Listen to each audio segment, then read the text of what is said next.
I'm terrorist, run through this ain't no drill. But sorry, not sorry, ain't it funny?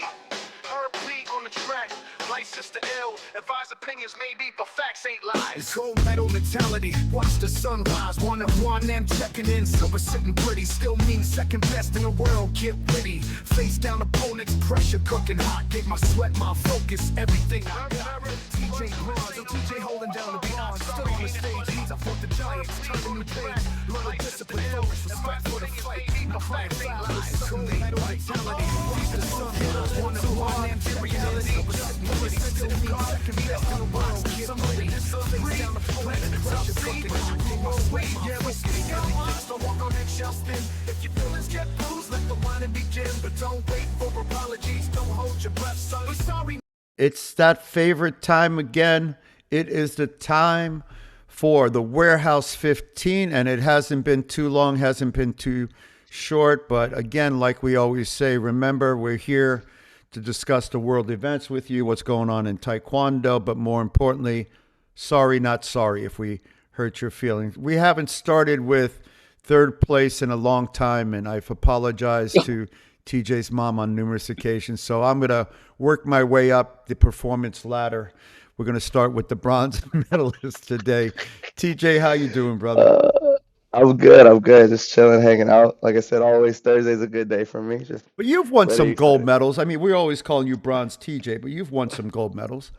I hope so. Yeah. I hope I got a few of those. I probably got more of those than I got bronze medals for sure. But You had to have won you had to win a gold medal to get to the Olympic team. So, we should be I don't know why you call yourself bronze TJ.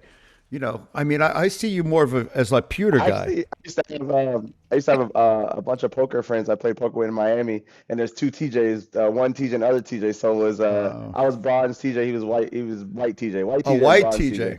Got it. Yeah, So bronze but was for the color of your no, skin. no. First it was Black, it white was the TJ and metal. black TJ. It was We white didn't like TJ, black black TJ TJ, at so we first, put. and they changed it to bronze because when they found out I was got third at the Olympic Games. That I became got like to their do a little thing. shout out to my boy James at Muto with my beautiful Muto jacket that I just received today. James and Muto provide great TKD equipment and just stellar service. I sent him a text, and next thing you know, at my doorstep, faster than TJ showing up for our weekly podcast, is a jacket. Early today, you were late actually. Oh, Actually, all right, Coach Moreno, how are you, sir? How you doing? How is everything? Called the mayor of Taekwondo. I'm like really impressed with Terrence Jennings because he must have some kind of good zen with all the crap you throw his way, all the shade you throw away. He always smiling. He's always happy.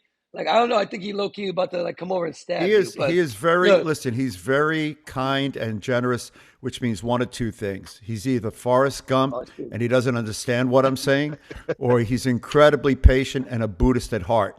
So I'm going to go I'm with gonna the say latter and not the former. yes. I got look at today, man. I got my coffee, Hmm. and look what my daughter made me. My daughter made me especially the for a the fruit tray, podcast. food. Oh, Ooh, a fancy. charcuterie, a Cheese, charcuterie. cheese, yeah. Oh, Oh, shit. there it go. It made me hungry. I may have to go make some food.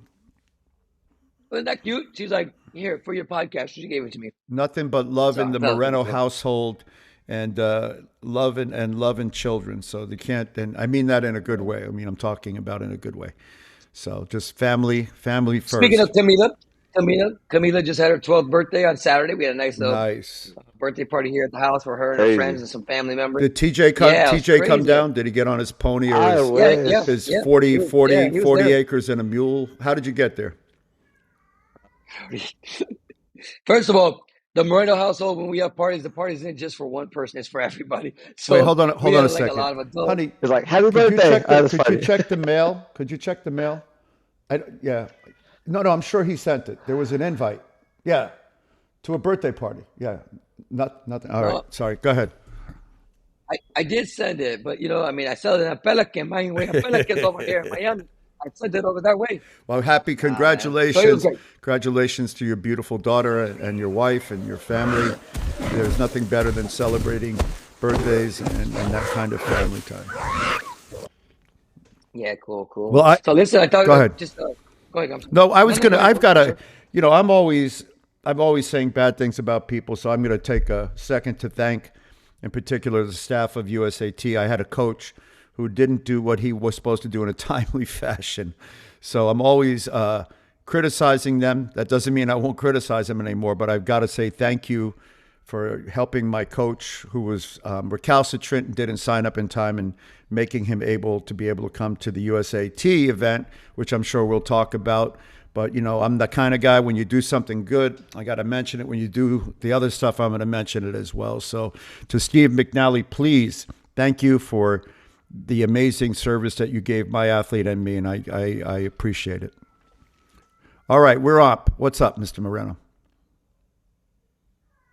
Mr. TJ, Well, what's the next? We got a subject. Let's move on.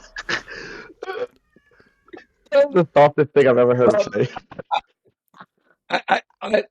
this guy's Charmin. Okay. I got a couple things, but since we're Did he doing just that, call I'm me gonna get back Charmin? to Did he call me Yeah, I Charmin? called you Charmin. Starman's Soft as Charmin. Okay, toilet hold on. paper Well, soft. let me get up for a second. I gotta. Oh no, don't do that. I have a couple things that we'll talk about. I like to compare a couple organizations, but first let's just TJ. Let's go. We didn't watch. I didn't really watch too much, to be honest with you. But as you know, they had I don't know if it's called the Korean Open or the Chuchun Open, but they had an Open over there in Korea. Wasn't really that big by Korea standards. I mean, the divisions were pretty small. Looked like it was pretty much dominated by, when I say dominated as far as numbers, by Korea, China, and then there's a spattering of Americans and a few other countries. I think I saw Japan and Philippines and stuff like that, but nothing that great. But I was actually a little surprised at the lower level that was there. I don't know if you got to check out any of the Americans. We sent them. I think I say we. That's not true. I think America had probably 8 people that attended there. We had one silver medal. Christina Teachout got to the final. I actually watched that last match against a Korean girl. If I'm not mistaken, that Korean girl beat one of our peak girls, Ava Lee, in the Junior Worlds. And this was a couple years ago. So to watch her now, obviously Christina's a very strong, aggressive, tough fighter, very physical inside and stuff. And this Korean girl wasn't bigger than her, but was able to withstand all of her pressure, score very easily inside, kicked her face a couple times. I was very impressed actually with the Korean girl because I don't know, correct me if I'm wrong, TJ, I haven't seen a good 67 Yeah, it's been a from Korea while. in a minute, It's been man, a while. right? And like, I don't know, I think a lot of the girls are like they're soft too. You know what I mean? I think they play, but they're a little soft. So I haven't watched the fight personally. I should go back and watch it, but I know the physicality that Christina Teachout has. So be able to stand in front of her, she must have a little bit of strength at 67. Yeah, Um, she was good. Like, I mean, she was wrestling inside with her. So I was actually impressed. I'll be curious to see if she makes it the world championship team for Korea. what was I say? Well, congratulations, Christina Teachout, for getting to the finals. Though I think it's still good to be able to get deep in those tournaments in Asia a little bit, because it's always a tough field, right? The Hogus look better. This was Gen 3, correct? Correct me if I'm wrong. Yeah, somebody, I don't know if I sent it to you. Somebody sent me this thing that the bug was fixed in Gen 3. So they were doing all those slide kicks and nothing was scoring. And then they're doing regular kicks and it was scoring. The cut kick wasn't scoring. So all of a sudden, at least in that little demonstration, they looked normal. And yes, I mean, I didn't see any there was, Yeah, it was the like point normal. total was very low. It was Yeah. like normal bad. Wasn't like bad bad. It was just like normal bad. You know. But Normal bad. definitely, I think that system for whatever reason did work better over there. I watched like 10 to 15 of those matches, but quality of the event looked cool. I always like when they put events over there. It always looks like super clean and neat and everything. So definitely fun to watch. I'll probably still go back and catch a few more of the matches though. Which, I mean, we'll talk about it as we get closer. That Grand Prix Challenge 2 in Korea, I think is going to be wild What's the because, dates for that? of course, it's right before it's right before the President's Cup. President's Cup is I leave on the 3rd, so I think it's like the last week of August. That's gonna Last be a week of tough August. one though for sure. Like I think everybody's show kind of comes out to that one. If they were here, they're probably gonna be there. Plus, you'll get I think a few more people, just because you're playing for something a little bit bigger. Iran, China, Korea. Uzbekistan. It's going to be Crazy. Thailand. It's going to be packed. It's going to be packed. That's going to be. I'm not going to go to that one. Brazil is only sending 5 people, and we have 2 coaches that have 2 and 3 athletes. So I'm like, there's no sense for me to go over there Still for capping a this one. week. They're still Yeah. capping this one at 50, right? Yes, 50 they are. per division, Yeah, they. 5 per country per Yes, division. Got yes. it. So I mean, it's funny. We got to give credit where credit's due. Christina making it to the final, I think is pretty darn good. Like you said, to navigate that field. Our other ones, not so much. I think the deepest anybody win was in the second match. Everybody lost their second match. Um, Again, I don't know what that says. I think a couple of our girls lost the ones that won it. So maybe bad luck reaching them in the early rounds. But again, if you're the best or if you're good, or I guess you got to be at least competitive, right? You got to take that person to a third round, or you got to have really close rounds to kind of say, all right, I'm not that far off. But when you lose in the second round of a not so big tournament, it's a little tough, I think, right? I mean, I think I don't know. I still think with the points being a little crazy right now, so I think they still haven't completely settled in. So you're getting a lot of interesting matchups. I still think an interesting matchup early, or you go to these tournaments, these G2s. I think everyone's experimenting with their guys. You know what I mean? I think you're seeing a lot of younger Yeah. people, and I know we say younger now, which means 17, 18, but just like newer faces, fresher to the division, that rollover from the juniors of last year, blah, blah, blah. So I think there's a lot of, especially in the lighter divisions always, right? The 54, 58 guys and the 46, 49 girls is the turnover rate is it's high because, every girl who's 16, 17 around that age, there's 49 and 46 and they can fight those divisions. Same thing with the 58 guys. So Yeah. So it's always tough. in the Olympics, there's a 58 guy named Park Tae-jun. Is that my saying everything? Park Tae-jun? Yeah, Park Tae-jun. He won the Olympic gold medal. He put on a show. He's just like kicking the crap out of everybody. In Korea, he beat another world champion, this guy Bae, to make it to the Olympic Games, and he's the younger one. So anyway, fast forward to this tournament in the final. To your point, TJ, some random Korean kid in the final. Like it was 2 rounds. Was it 2 rounds to 0 or 3-2? I forgot, but 2-1. It was a super super close fight. Like this random Korean guy was beating the Olympic champion from Korea all the way through, and just the Olympic champion pulled it out, but not by a lot. Like it was really close. I'm like, even the respect, like the bowing and the shaking hands, and kind of the tempo of the fight. Like he couldn't open up because this kid had a good right back kick. Of course, he had a good left cut. I was impressed. I was like, to your point, these random young kids out there giving zero respect to Olympic champions, world champions. So Yeah, and those smaller um, divisions, I definitely think we're there now. It gets right. I want to go to I don't know if you guys ever seen one live, but I want to go to like a Korean Nationals like live. I don't know if they let you. I want to go yeah. sit there and watch their national. I just think like I want to see some of the early matches. You know what I mean? The ones that the two random kids that don't make it far, but they had like those kind of matches. They're deep and all that stuff like that. But I think it's amazing to see that at that level, that much turnover that fast. I haven't been one in years. I mean, I'm talking back in the 80s and 90s. I had, but one thing I remember, I'll give credit to the the past high performance director of GB, Gary Hall. At one open or something like that, I was sitting and talking to him. He's like, "Yeah, we just spent time in Korea with our team, and we went to the national championships. This is when Daehun was fighting, and he's like, let me tell you, they have a ton of talent." And I was kind of like, really? Like Korean men weren't doing it other than Daehun? I go, really? He's like, oh yeah, this next generation, they're coming. And I just remember kind of, I don't want to say dismissing it, but not thinking too much in it because I hadn't seen it. And then all of a sudden, look at the last couple of years. I mean, I think when we first started this podcast, I talked about how Korea men are back. These guys they have a different style. It's a very volume, in your face, keep kicking. Don't TJ, they don't even look at the scoreboard. These dudes just kick, kick, kick, kick. Every once in a while, every 15 seconds they'll look over to see how many points they got. But these guys, they got some volume. So Gary Hall mentioned that a number of years back. So now we're seeing all the fruit of Korea's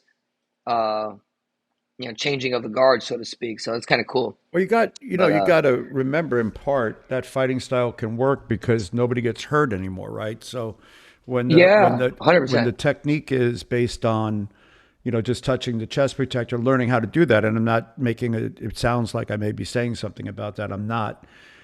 When you don't have to worry about power, then you don't have to execute with power, because power is not the scoring dynamic. Then you don't take the same risk. You also don't get hurt because you're not being hit with power. And you don't get I wouldn't say you don't get as tired, because I think you do still get tired. It's a different kind of thing. But you don't have to worry about getting hurt. And you can just kind of do light touching, like really light, what I call light, goofy sparring. And I'm not saying that the sparring is light, but you're executing in a different technical paradigm. So, I mean, in a tournament, how many guys get knocked out in these tournaments? Very few, but like very, very few. I mean, I think there's still some big face shots. Some people take some nasty shots to the face, kind of going in. Front leg still can be effective in hitting someone pretty good. But I don't know. I guess the question would be, if we go back and compare, we're talking world championship level, obviously, right? Well, let's go back. Like, how many people got knocked out at the world championships when you guys were competing? Five to seven. You could go back I knocked out one guy every world championships. Every international match I won in, I knocked out one guy. Jimmy Kim knocked out guys. Patrice Remarque knocked out guys. Jungkook Young knocked out guys. So do you remember? I remember a world championship in Germany where Victor Estrada dropped. This is a world championships. He dropped like the Turkish guy cold, and then the next match, Karami knocked him out cold.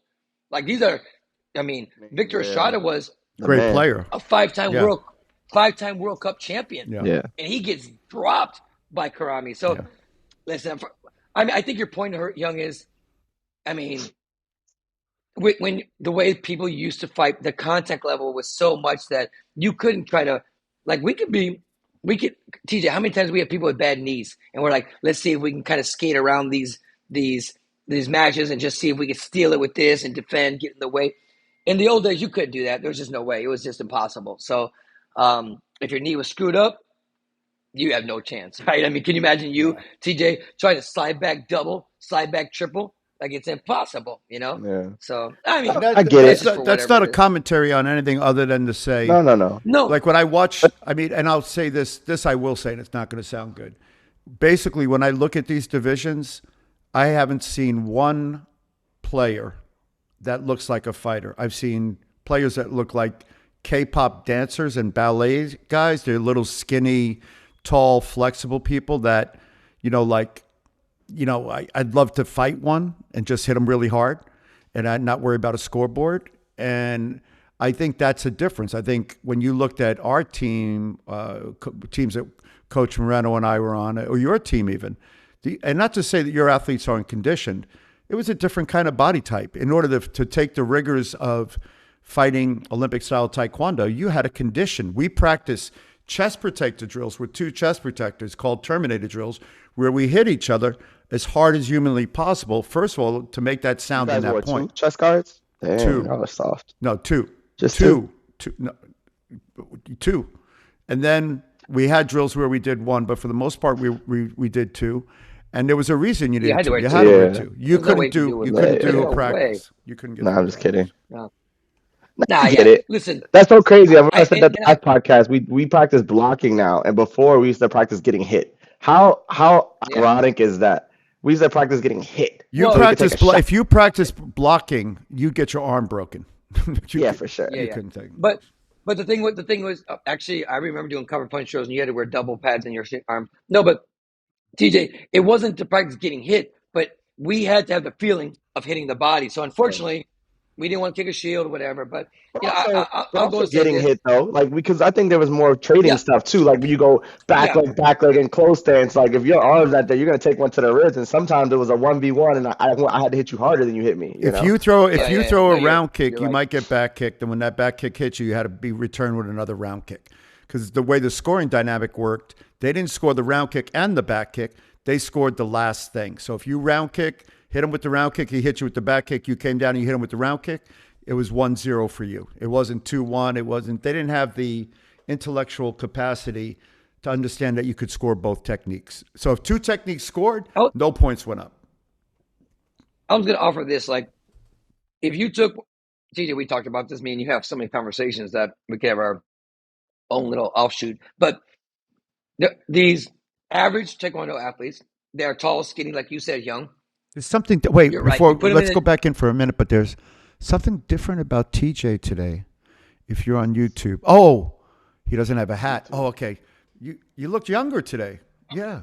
Iowa hat. Oh, it's the change, Nice today. TJ. So you went to Because my hoodie won't you fit went over to my headphones. Miami. Miami, I love you, and you left your hat.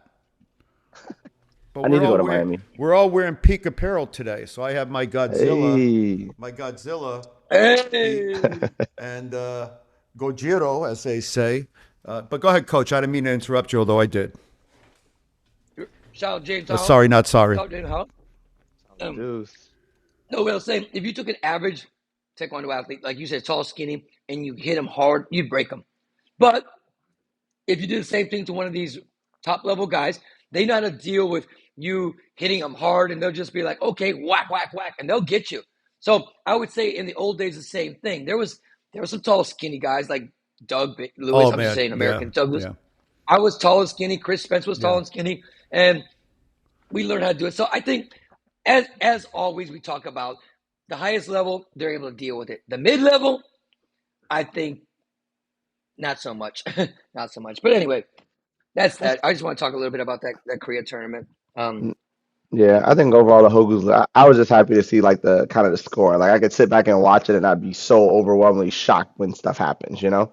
And obviously I'm You're right. into it really deep, but it's just the from the ladder of going back to the Grand Prix challenge and all that stuff we were talking about before, like that was you can't play like that. This I can tolerate. This I can deal with almost like the person running into the foot. And you're like, well, he didn't kick. Well, the other person came too far and he kind of got his leg in between. I'm okay with that stuff. That stuff that's not scoring. It's definitely a point game, but for some reason in my brain, I know why. I guess I've been doing it for a while, but that's unique. That's a understanding of spacing and timing. And I mean, there's different ways to look at it. Definitely volume based for the Koreans though. I mean, I think everyone's got to be a little Yep. bit volume based and being able to be willing to go deep waters because it's a point like you just said. Well, It's a point scoring game. well, one of our American athletes was over there, and it's funny. I was watching, and I'm like, "You're not going to win in that category, one of the lighter weight categories, because and and throw five kicks around anymore. There's just no way. I mean, you got to be able to get a high point total, have a high output total. That's just the way it is. And kind of going back to sometimes in America, we can fight these little slow games and pick people apart, but that's not working in Europe. That's not going to work in Asia. That's not going to work in Africa. So anyway, it is what it is. But let's let's, 58's a let's tough transition division in. to navigate. Man, 68, 58, they're all tough. But Yeah. hey, let's talk about a little bit next week because I know we have there's a USAT tournament and back to back an AAU team trials. What are you thinking? Yeah, I gotta go to USAT Nationals, and then the day that the seniors fight, they weigh in to fight the under 21 tournament, which is like the next day, and then fly straight from there to Houston for the AAU team trials. So it is like back to back to back. I mean, we just fought AAU Nationals on July 4th, and we're fighting the team trials on July 28th. That's fast for me. I mean, I know they have the reasons of putting up the competition with the Junior Olympics and everything, but that's a fast turnaround for a team trials within the same month. Yeah, I mean normally I think historically it's been the beginning of August, so it's been about 4 or 5 weeks. But yeah, it's pretty. It sucks a little bit that it's coinciding with the USAT, because some people have to choose. Some choose because they're too close. I mean, you could theoretically make it, but you got to do what some people. I mean, my family, same thing like you. They're flying. They're leaving at night, getting back the next day so they can be there for the team trials on Monday. So it's expensive. It's hard on the body, hard to cut the weight. I mean, but it is what it is, I guess. I mean, we don't really have any choice this year. I'm not sure what's going to happen in the future. But I think that the USAT is going to be a little bit bigger. I mean, I don't really know the numbers. I mean, but I'm just assuming California always gets a big draw. I know they're going to have probably a good representation just with the California people. I mean, I know at the state championship sometimes they have 1,500 people. Yeah, but how does what I that mean? So work? they get, How come it is so big? Because I have kids fighting, and the parents are coming back and telling me there's 50, 60 kids in a division, and I'm like, I thought you could only qualify 2 per state, right? So there's 50 states. That's 100 people. Yeah, but I mean, it's still a lot, right? Is that the usual number? I mean, that's still like, It's more Well, than two. It's like it, it's way more than two per no, state. state championships was first or second, I believe, and then the regionals, everybody qualified. oh, is that what it It is? used to in the old days. Nah. In the old days, it used to be top four, TJ. But this year for states, maybe just I one. thought Cali got like top 8 though.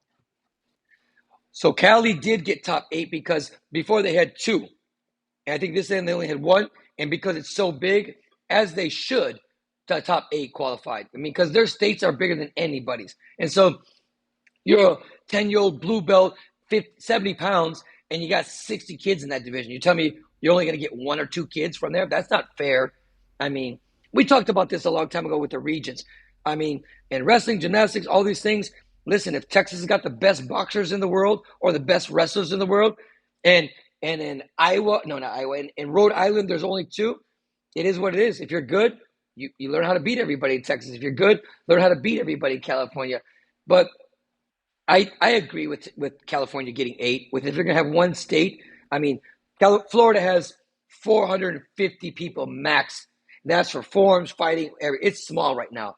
So when I hear that compared to California with over 1,000, nah, man, they should have more than just For two sure. qualifiers. So I think to your what you're saying is, I mean, I know we don't have a true like you go to this tournament, you qualify here, you qualify here, you go to nationals, you go to team chop, blah blah. It was kind of like a conjoined thing. Everyone kind of can basically get to nationals by just going to the regionals, right? All you gotta do is register for the regionals and you get qualified for nationals.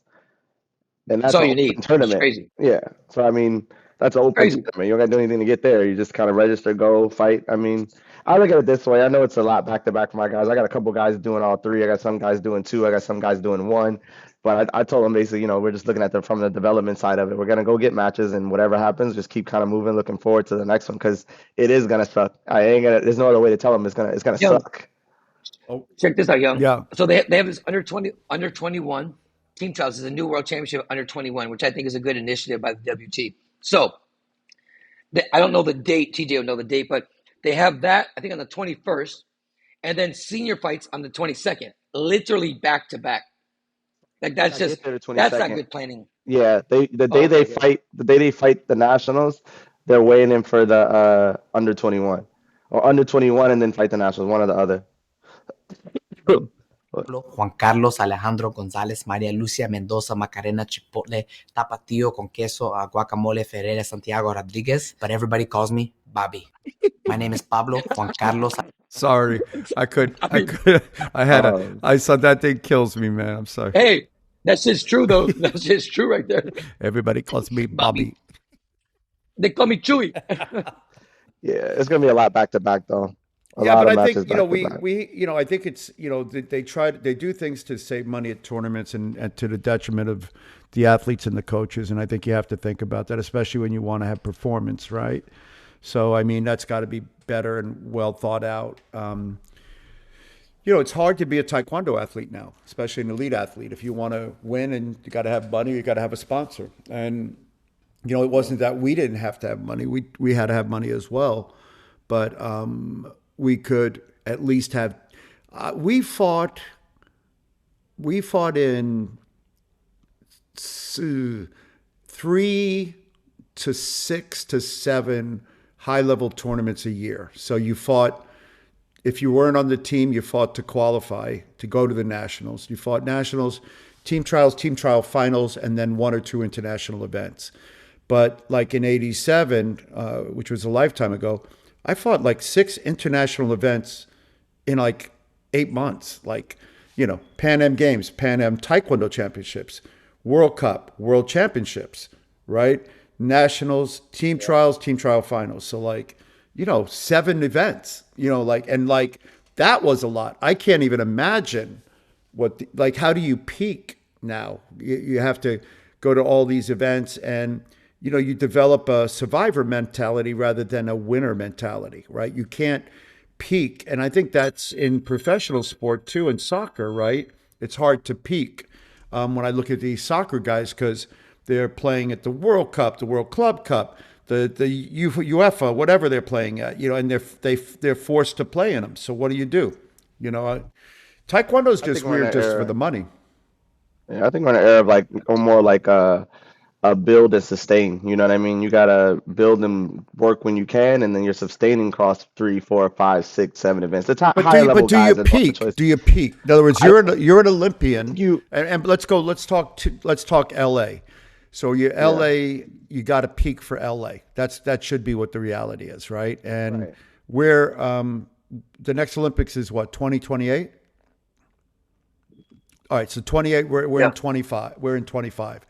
So it would be interesting to look because there are some sports they don't choose their Olympic team till a month out because they want the athlete to peak, and so Track and field, yeah, track and field. But that's a different world because you gymnastics. can recover more from that. If you're peaking for true form, I mean like medal per podium form, medal performance, podium performance, you have to time that and periodization so that when you get to that moment, you're going to peak at the Olympics. You're not going to peak at the team trials unless the team trials are far out from the Olympics. So I'm a better fan of like team trials in May, Olympics in September, but that's just not going to happen anymore.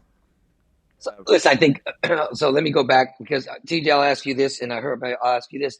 So, the pinnacle of our fighting young was of course forget about the Olympics, but the pinnacle for us was the World Championship. Right.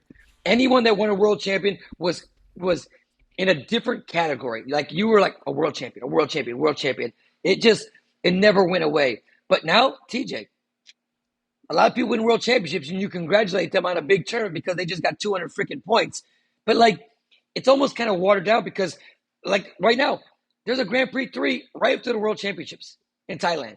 Like, it's almost like, I don't want to say it's not important, but is it that much different than a Grand Prix? I'm talking the good Grand Prix, the top 32, not these watered down Grand Prix, the top 32. It's arguably harder, It's right? harder. It's harder You to know, win a world if a World Cup is done by qualification or a World or a Grand Prix or whatever these things are.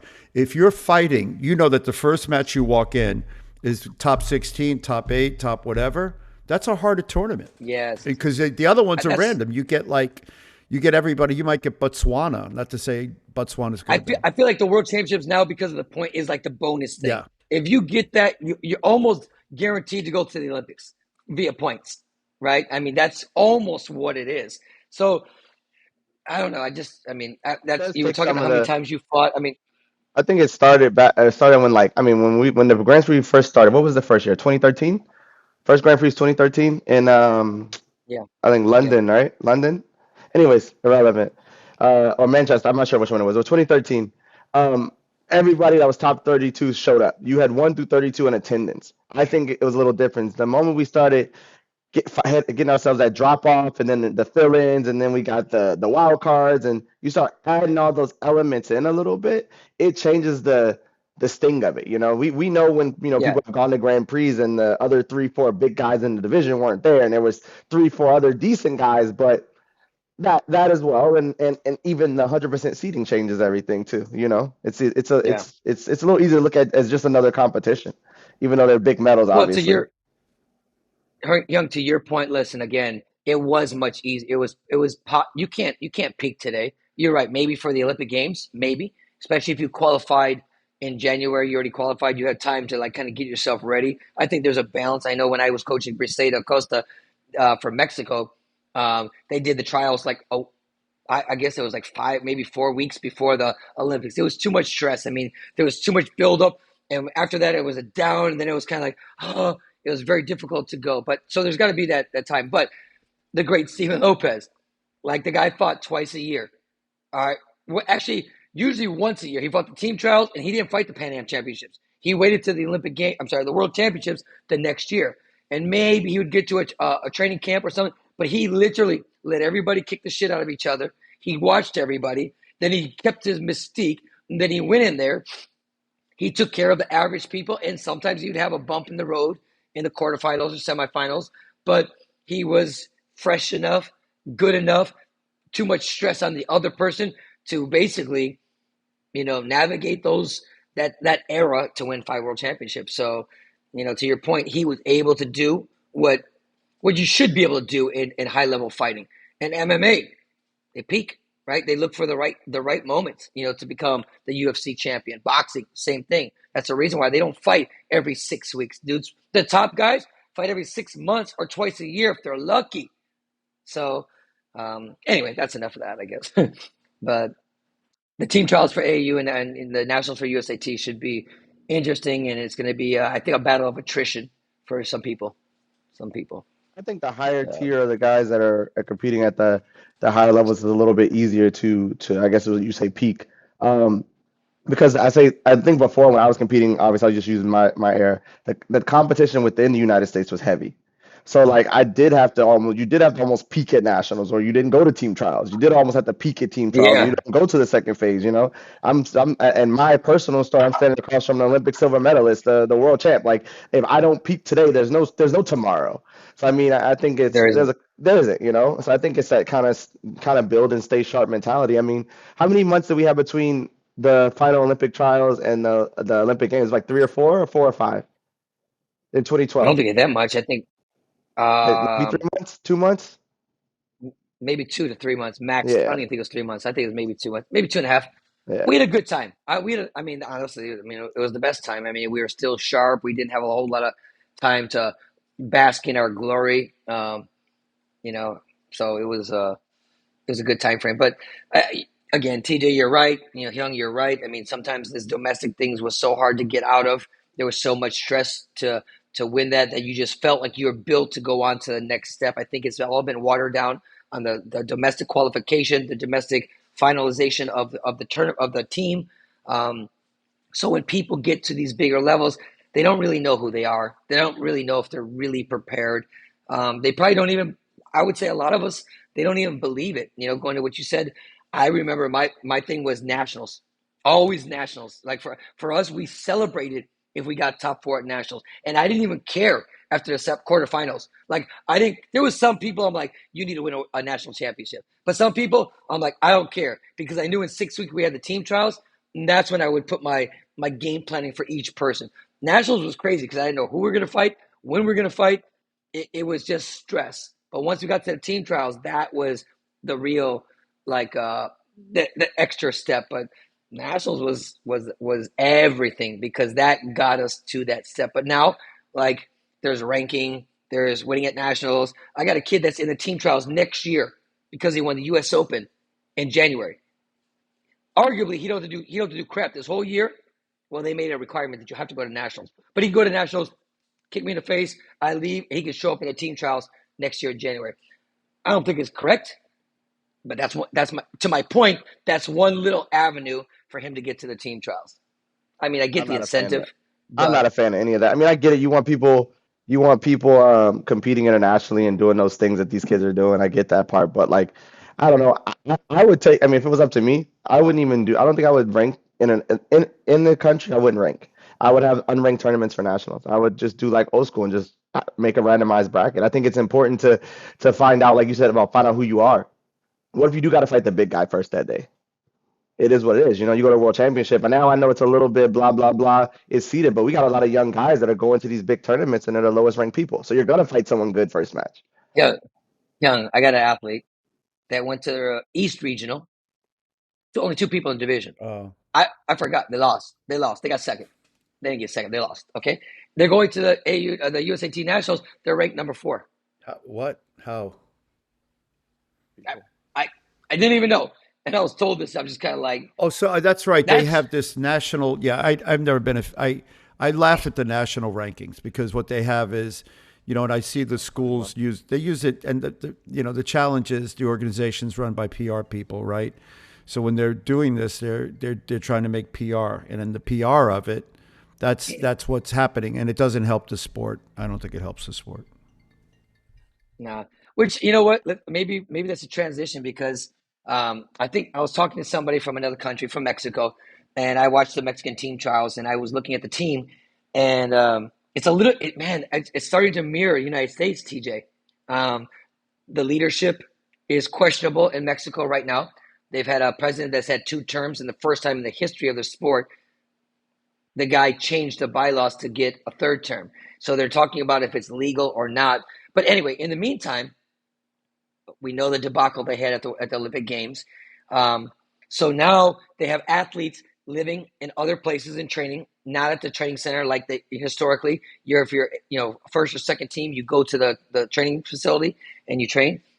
They had I had to pull up the stats again, but they had a high number of people that don't live at the Olympic Center in Mexico that made the national team.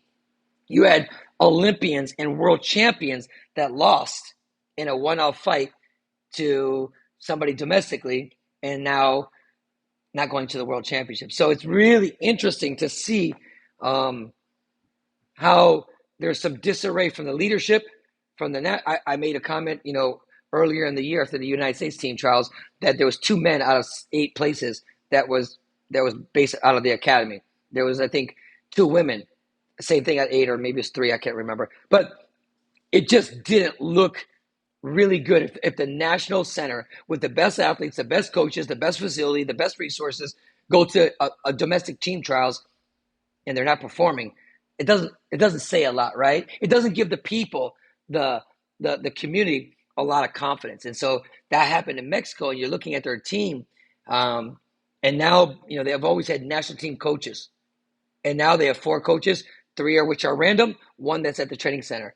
It just seems like their fabric is getting broken up. And I think that as much as I've criticized the United States organization, I'm looking at across the border right now, and Mexico has been historically good, right? And I know they have way more resources than us and way more bodies than us as far as numbers of athletes. But right now they're out on shady ground right now. And I was talking to one of my good friends, Oscar Salazar. Shout out to Oscar. He's an Olympic silver medalist. I mean, one of the legends in Mexico. And, we were just talking about the craziness over there. But he said, are the Mexicans learning from the United States? He says, because he goes, they look exactly the same. And I started thinking about it. I'm like, man, there's some parallels there too. So I know you've seen the Mexico a little bit for a long time, TJ, but it's a little strange over there right now. Crazy. I always thought it was kind of, how you'd want it to be, right? I don't know how many people you can uproot and make. They figure it out, but I think making the national team, just to go on the good side of it, should look a little bit. You'd want to be in a position where you can go, hey, I'm going to go here for the next 6, 7, 8 months and train and get ready for this event. I know it's harder with kids, but maybe from the adult side. And I think that's part of it. You know what I mean? There's no incentive to make our national team. You just make the national team. Like, you just go to nationals, But there is an incentive in Mexico That's what because I'm they saying. get That's what I'm money. saying. That's what I'm Yeah. saying. You have And that incentive. So I think again, that's a good start. I think that we've had this debate a lot because obviously in Mexico's situation too, like there's a lot of good coaches in Mexico that coach at the state level, that don't even coach at the state level, that just have their own private clubs. There's some really good ones out there. I have a lot of respect for. I don't want to single people out, but there's some good ones in Querétaro, good ones in Puebla. There's some Michoacan. There's some really good ones, but you can't build a culture or a community unless you're training together. So probably the utopia, bring the talent together and bring the coaches as well, right? Because right now you have all these people on the outside not respecting the inside, and then when they come together, it's just every man for themselves. And there's no way you can build an identity as a culture from Korea to Uzbekistan to Iran. Listen, here's what I do know.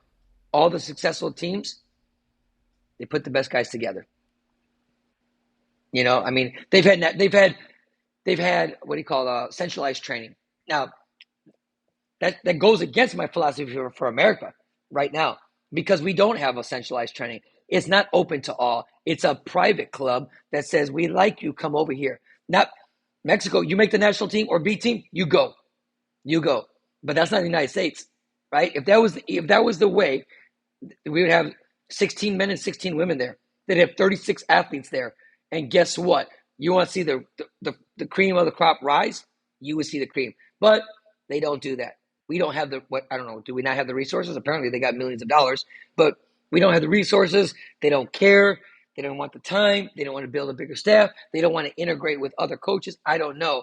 But when I look at other countries, the successful ones, that's what they do. Yeah, I think that's the. I So mean, like we talk about it, we talk about it a lot actually, but I think that's got to be it. I mean, we always talk about these guys look over here and say there's a lot of talent over here as far as athletes. Like when we talk about coaching and coaching people that really know what they're doing, guys that can kind of do those things. If you're not working with them, there's no way. Like we're sustaining the core of athletes at the bottom. We're like kind of pushing them through. There's no way you can't figure out how it all should work and how it all should look. You know what I mean? It doesn't make any sense. Like it should be as simple as you make the national team and you get some kind of funding, at least for 3 months, at least for 4 months, at least for 5 months.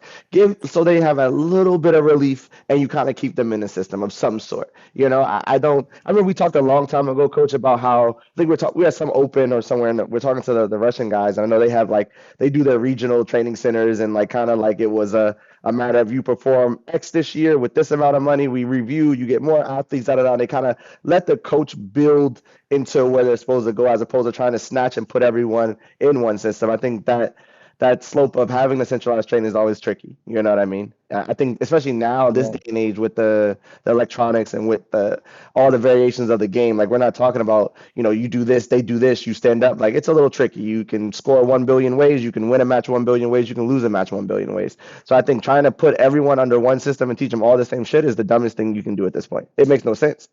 It gives us zero yeah. variety. It gives the other people no reason. I mean, it makes it a lot harder for other people to sustain and work on the outside, you know? So let me. I'm gonna throw this to you, Young, because you've been kind of quiet on this because I know you're letting us run with it. But I'm gonna ask you the question, and TJ jump in after him. So if they did something as simple as format, and I'm going to kind of clean up what you said. Format. If you make the national team on let's go to two seniors and juniors. Let's say cadet you can't do yet because their bodies are growing. You don't really know. The best one is the little league shortstop or the quarterback. But by junior and senior, you're starting to get a minimum senior. You make the national team. You come out here to train. For 2 months before the World Championship, so you can integrate with the team and the coaches. You get your airfare, your hotel, your stipend. Again, small. We put 2 kids in a room, 3 kids in a room, whatever we have to do. But there's a format. Everybody can build to that. I can feel good like my kid is going to the national program. My kid is getting supported. As much as and I'm going to use myself, as much as maybe I think I can give them more or I have better, but at least I know there's a structure in a plan. If they did something as simple as that, that'd be something to build to. Versus right now, it's kind of like the opposite. Like I win, and now, coach, what do I got to do now? I don't know, Mr. Johnson. I don't know what to tell you. I don't know if they're going to pay. I don't know when they're going to have a camp. I don't know if they're going to try to learn to work with you. I don't know who's going to sit in your chair because they're going to decide that some chick from the west coast of Florida is the best thing since sliced bread, and she's going to get stuck in your chair. You know what I'm saying? Like that's wrong. So what do you think about that, Young? I mean, So, a quick yeah, fix. so well, it's never quick or easy, but it's certainly Yeah, yeah, worth the effort. And by way of background, as both of you know, I've been fortunate enough to be an elite athlete, an elite coach, an administrator, developed programs, and inside the Olympic movement, I was on 2 or 3 key committees where this was my job. And then when I went to the Olympic Council of Asia, I was on that committee. I led the effort to figure out how to do this in particular our sport. And so there's the model you described. There's two benefits to it, and then there's the model, the abuses of different models in the states. So in the states, there was a move to fill beds at the Olympic Training Center way back in the day because somebody figured out how to get beds there. And in order to stay at what they thought was important to stay at the Olympic Training Center and stay as part of the Olympic movement was to fill those beds. And that was during Sang Lee's time, and they found ways to fill beds. And then there was a second generation of when you went there and other guys went there. And we always used it as a focal place for training just before events. And we would spend a lot of time there. But we would do what you're saying, which is at the point where you make the national team, you were brought together, you had a national program, you had national coaches. Now, that all presupposes either a national team philosophy and a national team coaching staff that can help you. And swimming is an example of it. So when you went to the swimming national team, you had a guy like Michael Phelps, who was coached by arguably one of the best coaches in the world, Bob Bowman. He didn't need to come there. And when he went to Stanford, they went there only before the Olympics. In our situation, if we had faith in the coach that was at the Olympic Training Center, and we had an outlier who wasn't getting great coach but had great talent, then they would be better served by being at a program. What you're talking about is a hybrid, and the hybrid is when you reach a certain level, you are now exposed to the realities of elite athlete training, which presupposes that you're not getting that at home. So an athlete at your program or TJ's program, or back in the day in my program, they were getting that anyway. They were getting that probably better than whatever. In this situation, the question becomes, is there a unified coaching philosophy at the national level that's being run by a national coach of repute that can help those athletes get to the next level? And in Korea, this happens all the time where, but it's done grammar school to middle school to high school to college to professional team is what it used to be. Probably not anymore. And that worked because at each level, you were getting a better and better coach. And when you got to the next level, you're getting the best coach. Here, it doesn't work because, to speak frankly now, we don't have the best coach as part of the national program. We don't have a coaching philosophy or any developmental philosophy at that level that's going to help a athlete who's not on the bubble, but is already at podium level. So would it help an athlete? What do you mean by just stop. What do you mean by coaching philosophy? So a coaching philosophy takes two or three different shapes. A national coaching philosophy is one that says we have an understanding of our high performance plan. We know where our athletes come from. We know we're going to integrate ourselves all the way down into the grassroots development level, where we're going to provide materials and understanding and trainings at a dojang level. Then they're going to go to regional trainings in their area. Then they're going to go to state trainings, and they're going to go to regional trainings at a national level. And there's going to be a national level of camps for athletes that want to get better at this thing. And they do this in soccer. So if you're a local soccer kid, you go to the local soccer club if you're playing AYSO. After that club, then you go to regional camps run by national programs. Then if you're good enough at that and they see you as national team, you go to the Olympic Development Program, the ODP, or you go to the national, you get scouted and you go to that. Then the next thing up from that, you start getting scouted by professional academies. Now, that's a hierarchy it lasts on itself, but it's run by USA Soccer in some cases. In our case, the national program by the USAT does not go down to the dojang level. It doesn't go to the state level. It doesn't go to the regional level. And it's kind of now separated itself from all of that. And what they've said is grassroots development, good luck. Let us know how that goes. If we look at you and we identify you and we like you and you bow correctly and you give us enough money, we'll invite you to bow. They don't bow. Well, yeah, well, that's good. The word on the street is that like there's no correlation or there's no connection between junior and youth winning and like an Olympic. And then your pipeline's broken. So at the moment where you're not connecting if you weren't connecting that pipeline in soccer, for example, you wouldn't have any results. If you're not collecting that pipeline in football or basketball, it's probably the dumbest thing you could say. It's probably the dumbest thing you could say. Yeah. How about this? How about this? Go ahead. No. Just to close the loop on it. So what you're saying is a hybrid. You're saying now what we should say is as a reward for getting to a certain level, we are going to offer these certain programs that you can come to, whether they're financial and they provide you with an opportunity to go to Korean Open. And this was something the AAU tried for a while. So when you made a certain amount of money, you got to go to this. When you made a certain amount of this, you got to go to that. And it wasn't directly correlated to performance, but it was correlated to results. So in your city, if I were fixing USAT today, and if someone in the room was smart enough to let me fix it, then what I would do is I would say, your very first thing you need to do is fire your coaches because they don't understand athletic development or grassroots. Next thing you need to do is hire professional coaches from any sport that do, and then they'll develop a matrix for you to get podium performance in 4 to 8 years. Next thing after that, identify your best coaches, put them in positions of power from the national team level all the way down to the level of a dojang. Now you have a program, and now figure out what you're going to do with all that money that you're making, because the reason they have regionals and people qualify through regionals, it's a money train. So the money train, which they have, has to go somewhere. So, I went to the website when my guy messed up to figure out what was going on, and I saw they have a bunch of sponsors, and there's a bunch of money. And so that's really in the current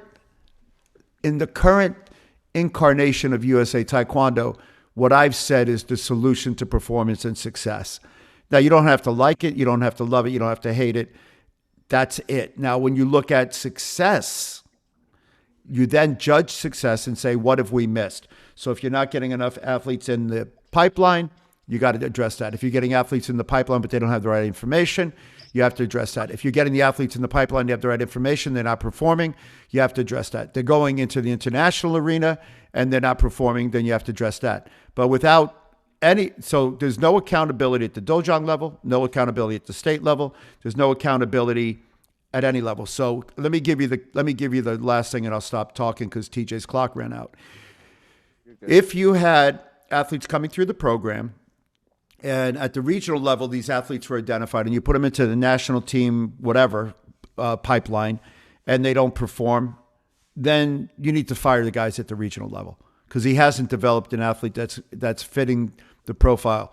If you put them in the national team profile and they're not performing, you fire that guy. If they go to the Olympics and they don't, to speak frankly, after the last Olympics, the entire coaching staff and the sport development program at USAT should have been fired, because you had people on a lot of planes going and doing a lot of galas and going to a lot of events, and you had no results. If there hasn't been a medal in the male division since TJ, then we got a bigger problem that we have to fix. Now, until you get performance-based, and I'll end it here, then you'll get exactly the results you're engineered for. And right now, USA Taekwondo is perfectly engineered to get warm-ups.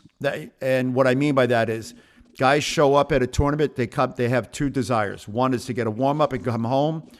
Two is to get a medal. You don't have medal performers. You have warm-up performers. And warm-ups are just the price of entry. Well, real fast, I was going to joke around. They don't bow and they don't wear their warm-ups, so they're not getting those either. Let me say this. What do you guys think about this? Because all sport, Olympic sport, is the same. You have individual sports, boxing, wrestling, judo, taekwondo, swimming, okay? And then you have team sports, basketball, volleyball, water polo, stuff like that. But what the common denominator, even in gymnastics, which arguably, if there's one sport that we dominate more than anything in the world, it's gymnastics, women's gymnastics, okay? And they still have a national team coach that has to set the philosophy, set the trend, set the expectations, and yes, they have coaches underneath them. Some of them brought on for the individual athletes.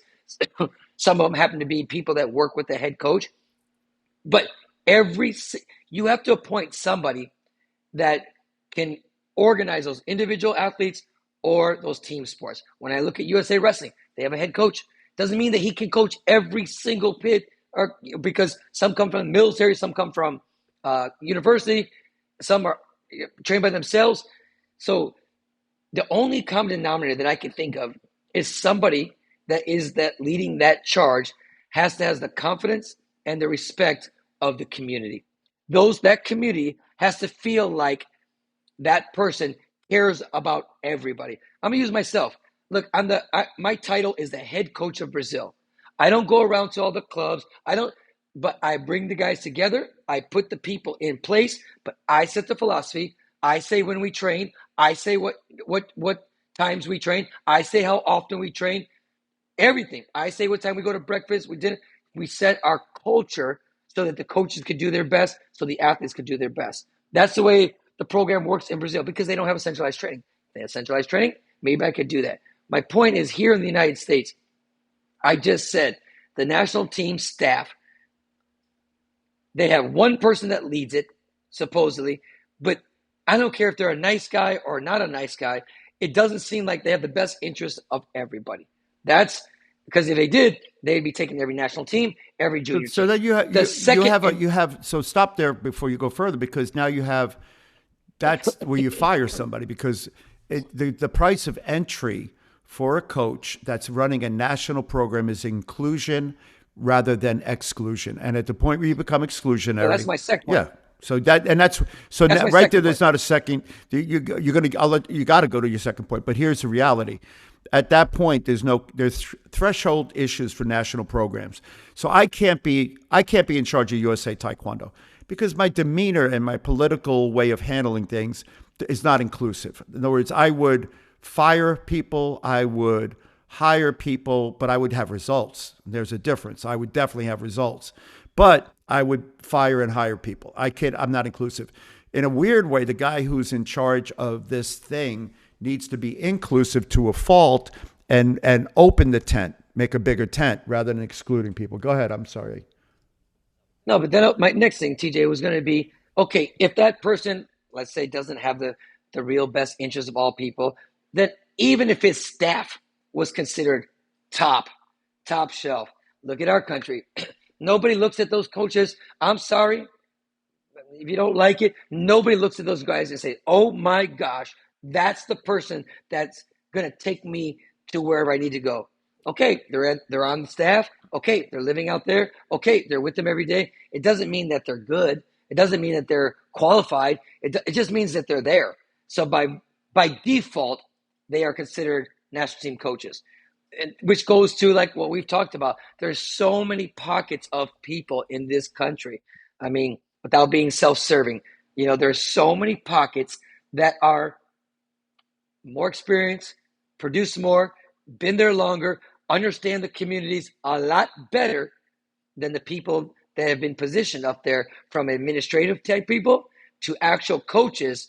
And there lies in because at the bar, at the Nationals, and the side, talking on the side of the ring or in the holding area, everyone's talking about how bad they are, how they don't know, how they haven't done, how they don't care, blah, blah, blah, blah, blah. Hence the reason why everyone loves this podcast, because we say what everyone's thinking. So my point is, with our national organization, we don't have the buy-in. Again, I'm not judging people's character. Are they nice people? Are they good people? But the truth is in the pudding. If you've been here 7 years and we still have, our pipeline is decimated, broken. I mean, we could have a big event right now because it's in California. But in a weird way, like I don't like to talk about the two coaches or the one coach. I don't even know if the other coach is around anymore, because one fought kind of was okay, and the other one, it was a clown, and he's not a good coach, and he doesn't produce results, and so that kind of goes to the second point of what you said. A good coach or a good program, and I'll give you again what I'm looking at now in soccer. So they have these huge talent ID camps, and they don't call them that, but they're called showcases. And at the showcases, 100 to 150 of the top coaches in the country, from professional academies and colleges and D1s and 2 and 3s, come to see the athletes. And they are smart, because what they do is they know the clubs that traditionally produce good athletes and have good coaching and good substructures. And they nexus with those clubs. So they have that relationship. They go to that club and they say to that guy, "Do you got anybody that's good that I should come see?" So in soccer, and not to say U.S. soccer is perfect, because it's certainly far from that, but at this level, when they go out to identify these kids, they have relationships with those lower coaches. They don't exclude those coaches. They go, "All right, let me go to SVSA. Let me go to LA Galaxy. Let me go to Earthquakes. Let me go here to find that athlete I need for my program at Yale or Harvard or Clemson, one of the best programs in the country." And they go, okay, historically, I get an athlete from there. And when you look at it, you'll see that relationship between the coaches at the highest level. And you saw this in Korea.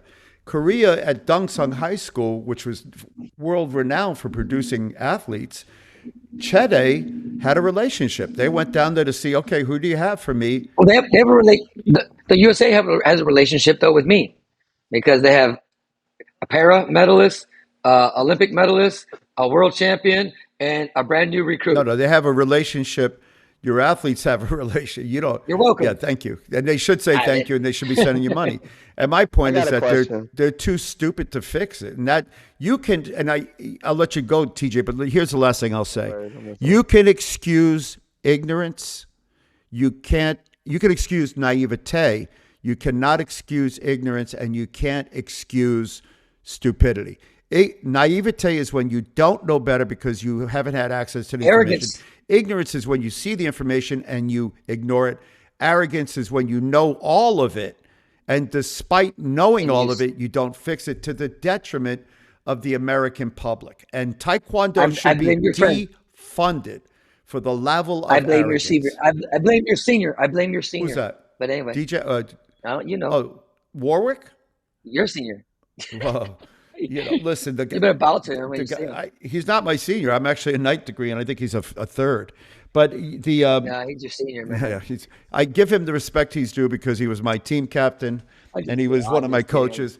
But I know I will always bow, but I bow because I have respect for myself, and that was the best advice I ever got from somebody. But he actually asked me a question. He said, "People ask me about you, and they want to know if we're still friends." And I said, "Yeah, we're friends. But I told you when you took the job, if you started taking a paycheck and you didn't fix it, you're part of the problem." And I live to that today. That guy's part of the problem.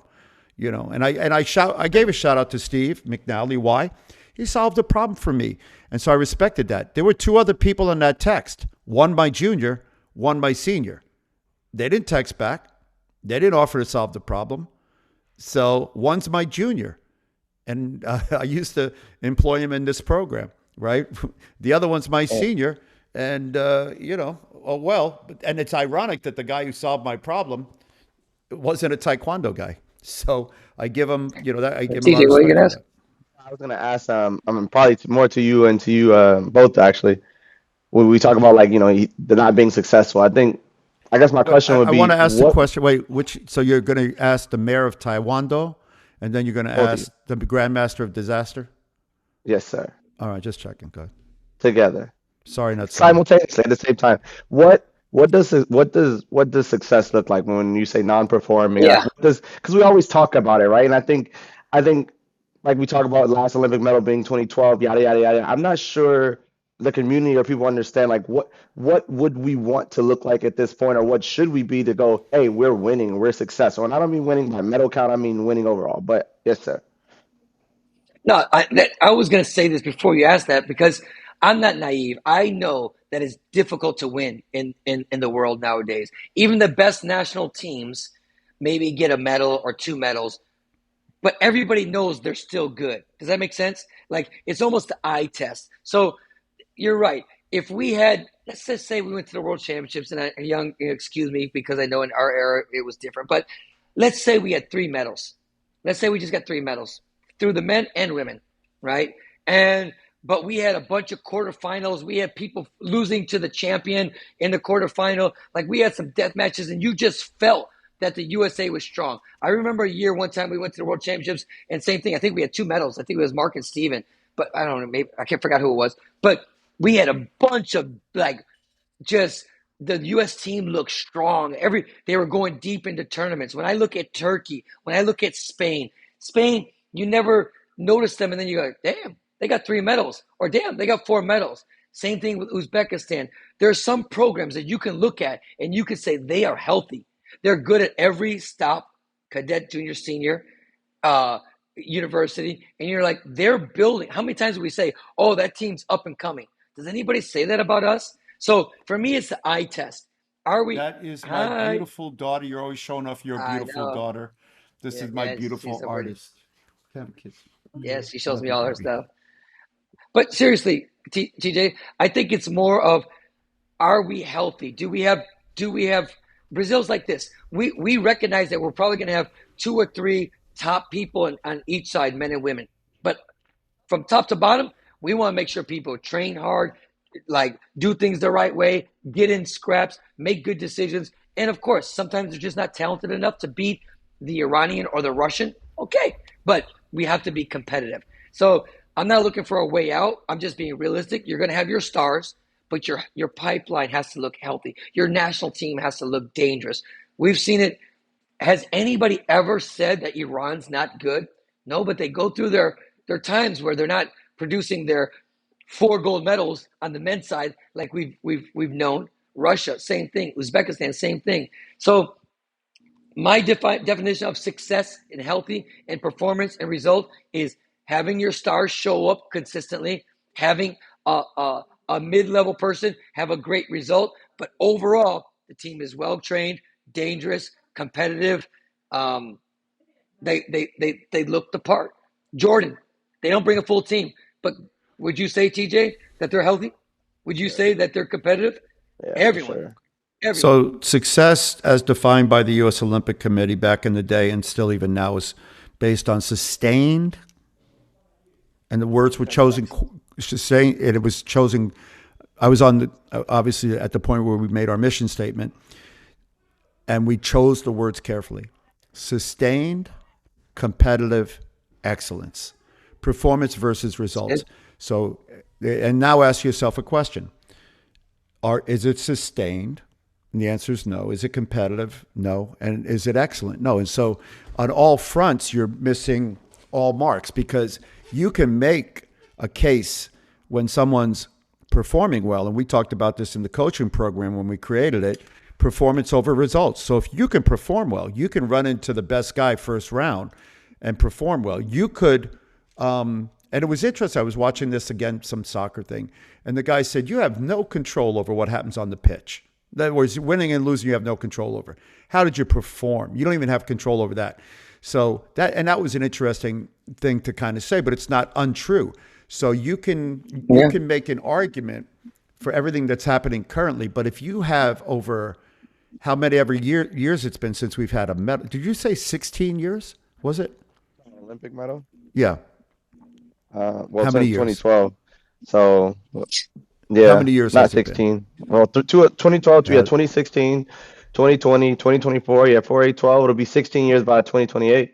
The next time we'll have So a chance at a 12 to Olympic medal. 16 years, if you haven't put somebody on a medal podium and you don't see an upward trend towards that, then you don't have sustained competitive excellence, and you don't see a trend. So if the trend is trending down or trending level, then you have to ask yourself a question. If you're competing against people that are financed better, have a better infrastructure, and it's not anything you can have. So if you live in the middle of Africa and you don't have running water and you don't have a gym with a floor and you're trying to compete, I get it. But when you live in one of the most prosperous countries in the world that has resources, time, and energy, and you're financed and you're cash flush and you're not producing, then it's a methodology problem. It's not an athlete problem. And I say the same thing in soccer, by the way, so just so you understand. There's no argument for why the U.S. shouldn't be producing the best soccer players in the world, because everybody says the best athletes are going somewhere else. And that's just simply not true. The athletes who are good at basketball are good at basketball. They wouldn't be good at soccer. They'd be okay at soccer. There's no athlete that's making a decision not to play soccer. We have more people in this country playing soccer at every level than we do playing virtually any other sport. More kids are doing soccer than are doing basketball, and half the country plays soccer. And so there's a problem in their pipeline as to development. But in our pipeline, there's no excuse for why we shouldn't be performing, because we have. We're not genetically disadvantaged. We're not financially disadvantaged.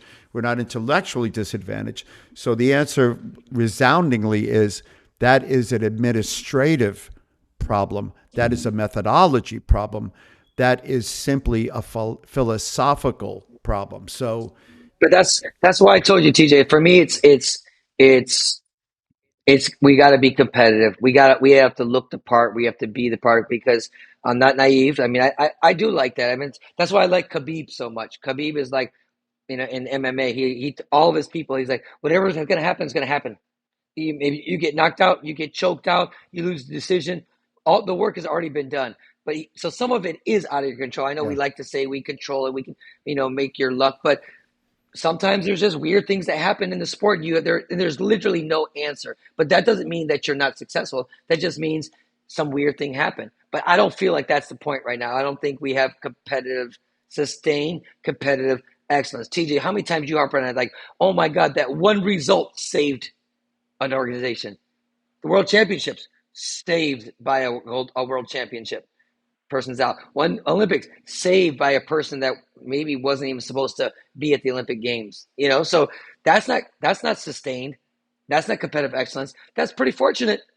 Not taking anything away. So Well, look if at Korea. we're You gonna guys call, talked about Korea, right? So you could say that Korea has sustained competitive excellence.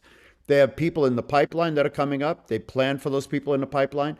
They're coming up and they're winning. You could say that about half a dozen Euro-Russian, whatever you call them now, countries. You could say that for odd countries. Countries to watch, Thailand. Watch Thailand. I look at some of the stuff that's going on with those guys. I'm like, the Arabic nations. always good. They put a ton of money behind stuff. They get good coaches. So we as a country have to make a decision to have a philosophical change. And right now, most of the people, and it'd be my last thing on this, is the reason you don't have it is because you have empowered the plebes and the masses. And so they're not complaining because they're at the table and they get to eat dinners. They're eating while everybody else is starving. But the athletes that should be winning aren't winning, and the athletes that should be in the pipeline and identified aren't being funded, and the coaches that should be doing the development aren't there. So, you'll have the outlier. You might have a kid like, it's hard. I don't want to rain on CJ's parade because athletically he has all the tool set necessary to have a podium performance. So that's a kid that, with the right coach, that gets him off the internet, puts him in a gym, gets him to put a shirt on and put a chest protector on instead. That's a kid with the right coach. He could be a world class and a long-term performer. But, if you're hip hopping, breakdancing, and capoeiroing, and that's the focus of your time, if you're spending more time on TikTok than everything else, then you're not going to have the results. So, but anyway, TJ, what were you gonna say? I don't know. I mean, he changed my direction. So it says TJ. I think if we're just being real, if anyone has some kind of sustained competitiveness, it's CJ. You know what I mean? He's in the mix. Yeah. He's a yeah, silver medalist at the World Championships. He runs deep in every tournament. I think he shows up for the moments. But the reality Hey, is, when man. we go back to just the Olympic stuff, we know that's a tricky day. We know the Olympic day, anything can happen. And I think when we talk about, go back to your point about peaking and being ready for those moments, maybe that is a focus type thing. Maybe that's a whatever. I know we all know sitting here how tough the Olympic day is. We make jokes about it, but like I was right at the brink of doing it or not doing it. Like it is a tough day. You have to do the things required of you to get through that day, and it is one day every 4 years. That's what makes it scary, but that's what also makes it special.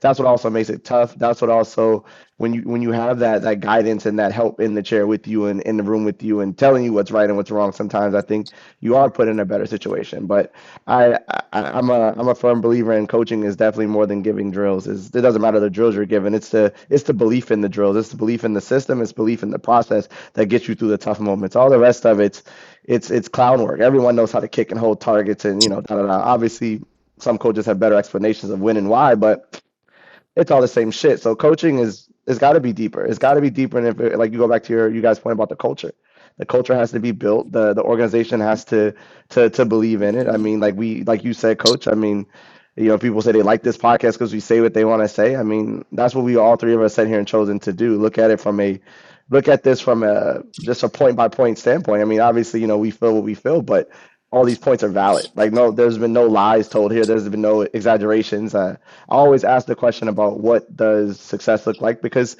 you guys have been around the system way longer than me at the national team level and developing athletes and developing systems for it. So it's just, I can't say, I always sit back and try to figure out, but, they did get a medal here. But this did happen, like you were just saying, but at the core, we're not scary. At the core, I don't think medal we can performance show. doesn't matter, TJ. And that's the thing that, like, No, I know. I agree. what I'm going to say, and you said something interesting, and it's nice to have all three of us on the podcast for a different reason. People want to glorify medal performance at the Olympics or a particular medal, gold, bronze, silver. And I always tease you, but the reality is I had a good day. If I had an average day or a sub-average day, that would have easily had been a different color medal or no medal at all. Any of the matches I fought could have went another way just with one bad kick or one bad moment, right? So I'm always humble about the accomplishment. And I was there for both of Coach Moreno's performances. And one thing going a different way or another way would have been a different day for him or for you. So you can't get caught up in the medal, but you can get caught up in the performance. So what I'm going to do is say one last thing, and that's going to be, we're talking about sustained competitive excellence and performance. I'm using the medal count as a marker. On any particular day, a medal can save you or kill you. As you've pointed out, we've had those things which have obscured and muddied the waters. There's no sustained competitive excellence. There's no way that you can go in and say, I feel like today we have a good shot at a medal with the pool of people we're bringing. You can't say that. You can't say that for quite some time. So that's the reality. You could say, I went in with a good hope for performance and it didn't work out because of X, Y, and Z. That's a different conversation. And then you just take it one step better. Are we doing everything necessary to say either of those things currently? And I think the answer is no. We're not doing sustained competitive excellence. Oh, yeah. We're doing And hope and pray. In other words, I play basketball, I shoot the ball, I hope and pray. I don't practice. Yeah. I would listen. I don't know. I know we've gone a little bit longer than normal. I do want to kind of clean up something that we talked about last time real fast. It doesn't have to be long because TJ, me and you talked off the air after the last podcast, and we talked about the AU Nationals and some of the officiating. I had a bunch of DMs. To be honest with you, nothing bad. Some people asked me, they wish I would have came to them directly and talked to them because they felt that they were responsible for whatever. And, I honestly, all the conversations were great. Unfortunately, like I said, this podcast, I can't be a hypocrite. Young, you did it earlier to Mr. McNally. I stand by what we said. I know it wasn't anyone's direct fault, but it doesn't change the fact of the scenario. So I'm thankful to all the people that reached out to me. Nothing was, for me, it's not personal. Most of the stuff isn't personal. It's just, you say it all the time, TJ.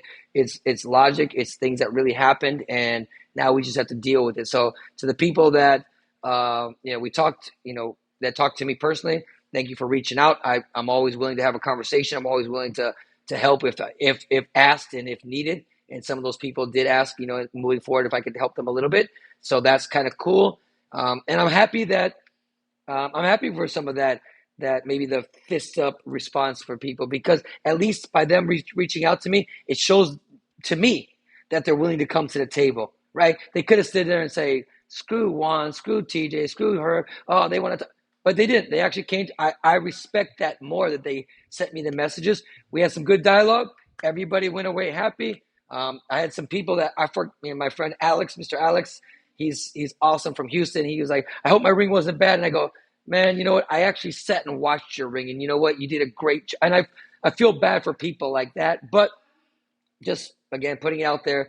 We said what we said. We stand by what we said, but thank you for the interaction, for the people that came to me directly. I respect that a lot. Thank you. Yeah, I got a few messages too, and I think that's kind of cool because, and like I said, I know it's kind of cool to know that people are listening, but also that we're adult enough to have like you said, to have the conversation. Like, let's not. I hate like walking around and pretending and patting everybody on the back when it's bad, because we keep doing that, then nothing gets fixed.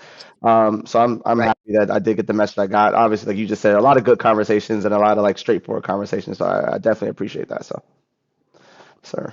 Wow. So as Awesome. we always say, sorry, not sorry. So we gotta you gotta keep it real, and it may not make people feel good about everything in the world. And you can, if we overspeak, underspeak, whatever, we should definitely be cognizant of that, and then be that. But at the end, for us, I think it's important to keep it practical, live, and real, because the conversations aren't happening. So for me, I'm going to continue to have these conversations till I see a change that, makes something better. And when I make a mistake, I have people remind me of my mistakes, and I'll be like, okay, I've made a mistake. Let me own up to my mistake. And then if somebody does something that shows hope or a light at the end of the tunnel, I'm willing to look at that. But right now there's definitely some stuff at the AAU that it sounds like it needs to be addressed, and it may be a leadership void. and hopefully they do it. There's definitely stuff at USA Taekwondo that needs to be addressed, but has needed to be addressed. And at the WT level, there's a ridiculous amount of stuff. Right now, I'm sitting here instead of being in wherever this Hanjobadan is, Hanjob Madan, in California somewhere, because I'm not a hypocrite. That particular organization took a lot and did a lot of bad things, and the only people that are there are the clown show. Unfortunately, Americans don't understand what it is, and so some have gone. So if you're there and you're listening to this, turn around and go home. I'll refund your money All for right, you. guys. But all right, guys, it's time to. I see somebody running around the back of that. I was glad I got to share my daughter. But in the words of the immortal three, sorry, not sorry, brothers. Peace. All right.